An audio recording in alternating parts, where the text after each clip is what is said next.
How Kim Jong Un bested Donald Trump in the slugfest that was 2017. One of 2017's defining geopolitical slugfests was between heavyweight personalities President Donald Trump and North Korean dictator Kim Jong Un. It was an international standoff that descended into personal name-calling, with Trump labeling Kim "Little Rocket Man" and the US president being described as an "old lunatic" and a "dotard" in return. If the past year were one round in a boxing match, most analysts say there's only one winner. No question, Kim Jong Un won 2017, according to Jeffrey Lewis at the Middlebury Institute of International Studies at Monterey. In January, Trump used his Twitter pulpit to vow he would never let North Korea develop a nuclear weapon capable of hitting the United States.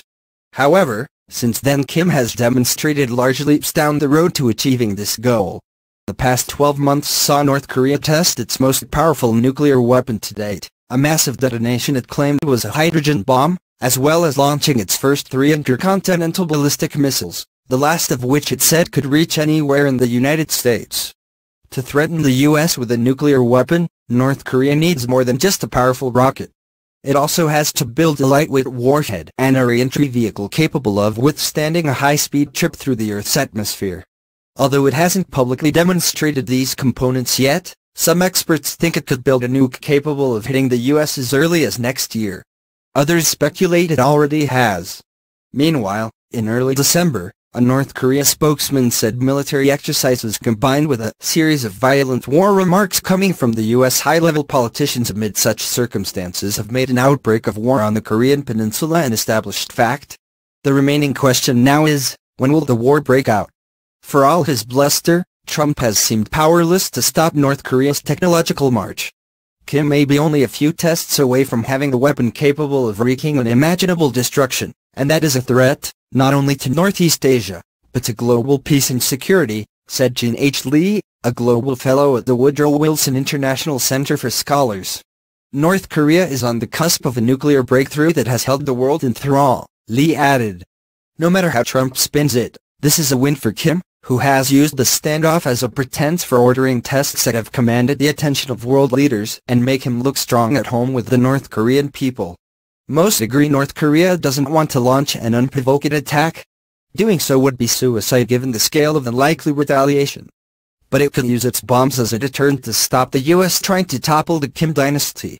North Korea is doing something that hasn't been done in years, transitioning into a mutual deterrence relationship with the United States by deploying nuclear weapons that can strike major cities in the continental United States, said Lewis, who is the director of the East Asia Non-Proliferation Program at MIS.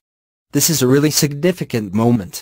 Remember, it was the fear that Saddam could acquire nuclear weapons that was used to justify the invasion of Iraq, he added, referring to former Iraqi dictator Saddam Hussein. Now Kim has done it, and gotten away with it.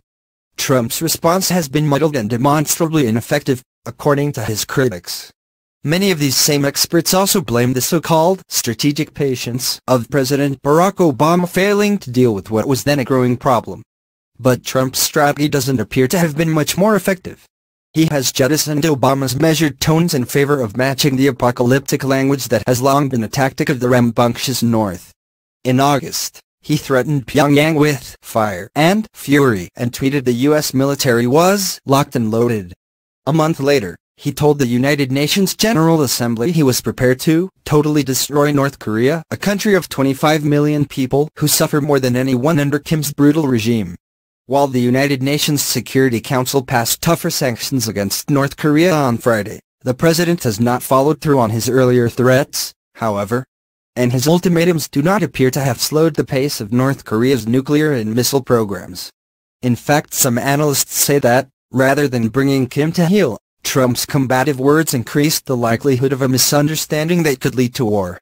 The fear is that North Korea, fresh from reading one of Trump's warlike tweets, could misinterpret training maneuvers by US stealth aircraft off the Korean coast, for example, as a sign that conflict was imminent. With Seoul just 30 miles away from the Korean border, any war would almost certainly result in catastrophic civilian casualties. Confusing matters further, Trump and his team often seem to be reading from different scripts. Secretary of State Rex Tillerson and Defense Secretary James Mattis tend to offer far more nuance than their boss, at times even appearing to walk back his outspoken broadsides. Mattis, a man nicknamed Mad Dog because of his tough talk, said in October that our goal is not war and instead urged a diplomatic solution. Tillerson too has suggested that the administration might be softening, revealing in December that we're ready to talk anytime North Korea would like to talk. Hours later, however, the White House issued a firmer statement reasserting that the president's views on North Korea have not changed. Washington has seemingly lacked a cohesive approach to the challenges North Korea poses, according to Christina Variali, a research analyst at the Royal United Services Institute, a London-based think tank commonly known as RUSI. This ambiguity, when coupled with the high tensions caused by regular testing by North Korea and inflammatory language on both sides, did raise the possibility of miscalculation that could lead to military action, she added. Some have speculated that Trump and Tillerson could be attempting some sort of good cop bad cop routine. A comment piece in Foreign Policy magazine argued that if this is true, the ambiguity of these mixed messages might actually cause Kim to test Trump's vague boundaries, increasing the risk of the young despot inadvertently overstepping the mark. Trump has claimed some success in convincing China, North Korea's largest trading partner, to rein in its rogue neighbor. Chinese President Xi Jinping has agreed to impose some sanctions and stop buying North Korean coal until the end of the year. However, many are skeptical that China will push North Korea as hard as Trump wants. A collapse of Kim's regime could bring a flood of refugees to Beijing's doorstep, not to mention the possibility of U.S. troops stewarding a Western-backed, unified Korea. Any moves made by 11 are likely driven by his own aims rather than any desire to acquiesce to Trump's demands. While China is indeed concerned about an unpredictable and nuclear-armed North Korea, it also wants to stop joint military exercises between the U.S. and South Korea, as well as the U.S. missile defense system recently deployed to the region. Trump and his team have called for China to impose an oil embargo on North Korea. Several analysts told NBC News that this would be almost impossible to implement. Even if it could be achieved, they said, it would more likely spark a famine than have any effect on the North's nukes. Meanwhile, in Pyongyang's corridors of power, Kim appears to have strengthened his hand. He is suspected of orchestrating the assassination of his half-brother, Kim Jong Un, during a dramatic incident at Kuala Lumpur Airport in February. On the flip side, he strengthened his inner circle in October by promoting his younger sister, Kim Yo-jong, to a top political post. Some commentators point out that Kim's short-term successes must be seen in context. Ultimately, he is the ruler of an impoverished, isolated and deeply repressive nation. An international committee found in December that Kim and members of his regime were guilty of 10 separate war crimes, relating to North Korea's network of gulags, where thousands of people are arbitrarily tortured, raped and executed each year. In the larger game, the real one which counts, Trump wins just by being the leader of a wealthy, stable, normal democracy, said Robert Kelly, an associate professor at South Korea's Pusan National University. North Korea can survive, it can hang on, and the Kims will murder anyone they must in order to do so, Kelly added. But North Korea is no model for anyone. It enunciates no vision of the future, nor any happiness for its people. If it is still around in 20 years, it will still be the grim, unhappy barrack state it is now. That's hardly winning. Those looking for American optimism in 2018 have found solace in Trump's comments during his November visit to Asia. It really makes sense for North Korea to come to the table and make a deal, the president said during a news conference with South Korean President Moon Jae-in. We did see a much calmer and clearer approach to North Korea, Variali at RUSI said of the trip.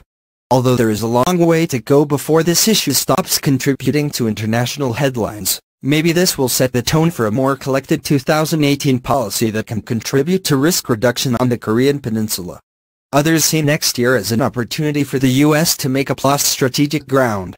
In November, Trump asked Congress for an additional $4 billion for missile defense on top of the initial $9.9 billion he had already requested. Now we're seeing an attempt by the U.S. to play catch-up, according to Thomas Carico, a senior fellow at the Center for Strategic and International Studies, a think tank based in Washington, D.C. A 50% increase in missile defense spending in 2018, if that goes through, is pretty big. Any boost to this budget would likely take time to approve and implement, however, and it remains to be seen how this defensive maneuver might help neuter Kim or solve the crisis in the short term. Also in November, Trump listed North Korea as a state sponsor of terror, a move that came as part of his so-called maximum pressure campaign against North Korea. Gordon C. Chang, an author and commentator, called this campaign a sensible plan to defang the regime and added that we are almost surely going to see new sanctions throughout next year. Kim Jong Un has won 2017 so far, Chang said. The Kimster, however, should not spend too long savoring the win. Donald John Trump this year has laid the groundwork to turn the tables in 2018. He added, "So here is a prediction, 2018 will not so pleasant for the Kim family regime."